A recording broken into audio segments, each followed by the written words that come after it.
Islamic community in Brazil, to be specific, Salvador in the Brazil's Bahia province state, is asking Harvard University to return the skull of Muslim rebels who fought in 1835 to liberate themselves from the landowners, white landowners, and black slaves.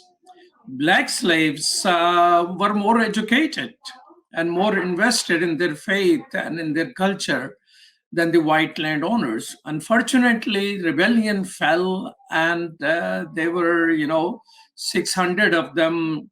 Many were killed, many were murdered and tortured and imprisoned and then deported.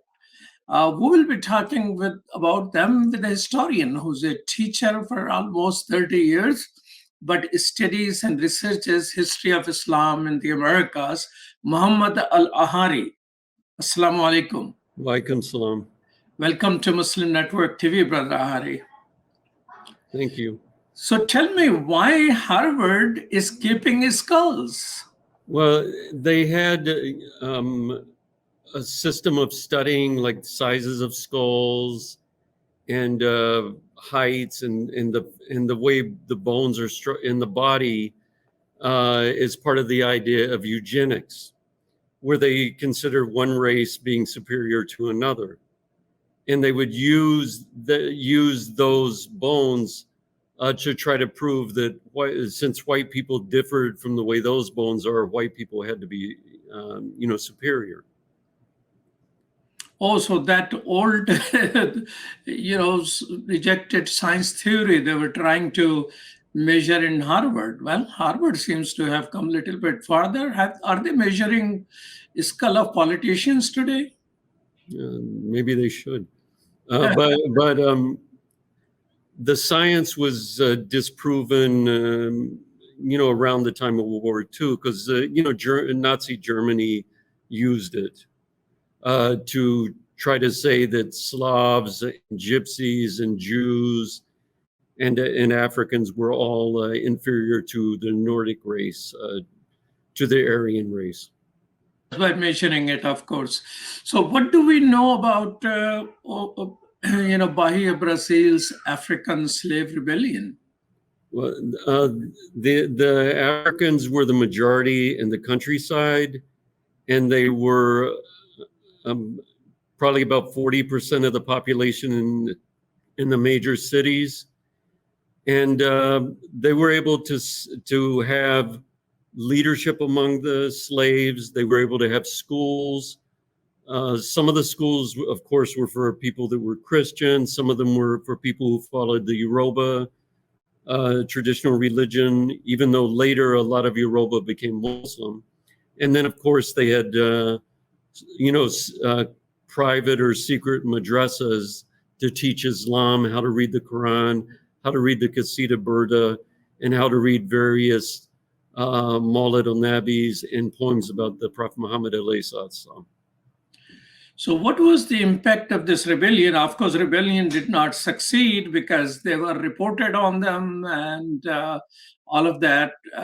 So what was the impact of this rebellion? They killed thousands of people.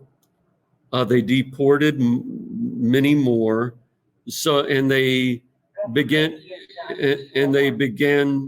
to force people to convert to be Catholic. So over time, between genocide, between deportation, between jailing, and between forced conversions, the majority of the Africans ended up being no longer Muslim in Brazil by probably around 1910.